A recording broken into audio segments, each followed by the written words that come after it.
speech prepared.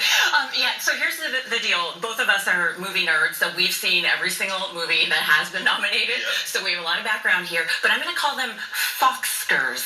The Fox. The Foxkers, right? Okay, so we're going to take a look at just the top categories here. So first, supporting actor. So for best supporting actor, I am going to go with Brad Pitt in Of Once course. Upon a Time in Yeah. Hollywood. He's been winning everything so far. He won the BAFTA, he won the Golden Globe. So in the movie, if anybody hadn't seen it yet, he plays Rick Dalton's stunt double. So he plays In a Leonardo Tarantino DiCaprio's movie, yeah. stunt double in a Tarantino movie. And I just think Tarantino, with his dialogue, we saw it before in Inglourious Bastards, he just absolutely nails it. So he's going to be my pick for best supporting actor. Okay, now here's the thing. He's never won an Oscar. Right? He's not won. I don't believe No, so. he's never won.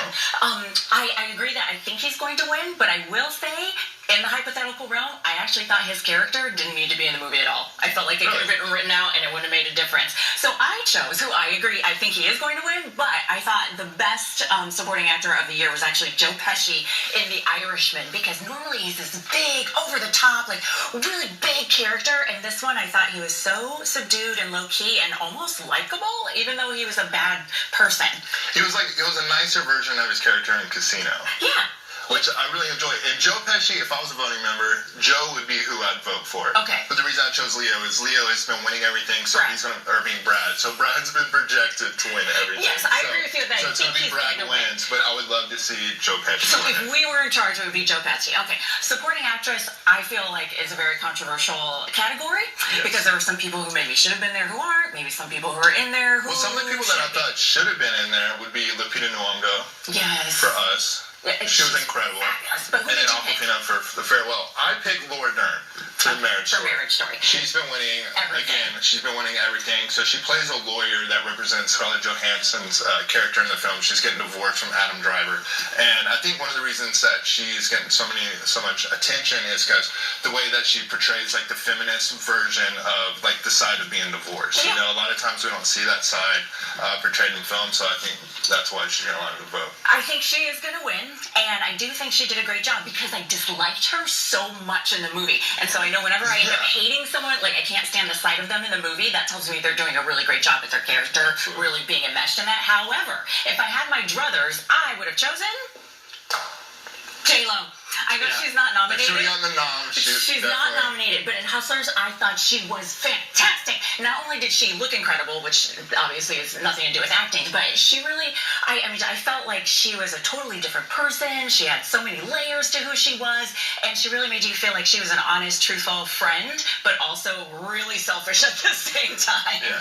So, I would say this category had the most snubs. Yes. Best supporting actress definitely had the most snubs. well, because they didn't call us. All right, actor, who you got? For best actor, it's got to be Joaquin Phoenix for the Joker. I mean, it's just his portrayal was just incredible.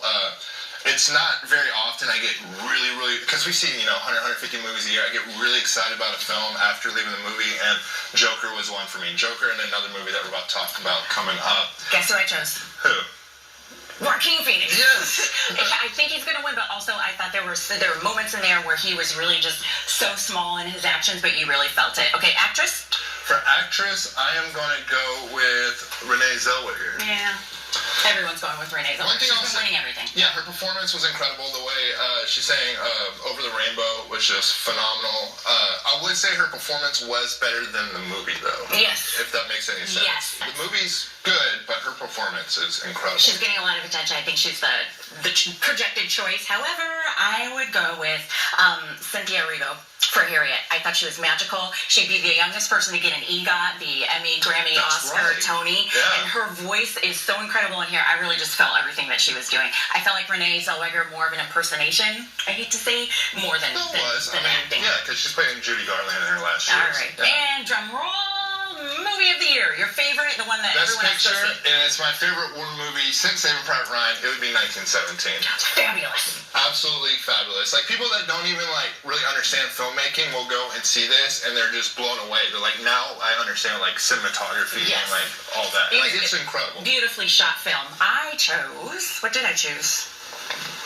Jojo Rabbit. Because how hard is it to make a movie that is heartwarming and touching and funny when it's based in Nazi Germany? Yeah, Very difficult. Yeah. But really, you did. You laughed, you cried, you were really a part of it. And at the end, you're like, I'm heartbroken, but I also feel good for having seen that movie. So if you have any money to spare and you have some time, you want to go see a movie, pick one of these two, and I'd say you can't go wrong. Absolutely. Yeah. Have we convinced the voting gallery, the peanut gallery over there? Have we convinced anyone? I've seen 1917, so I guess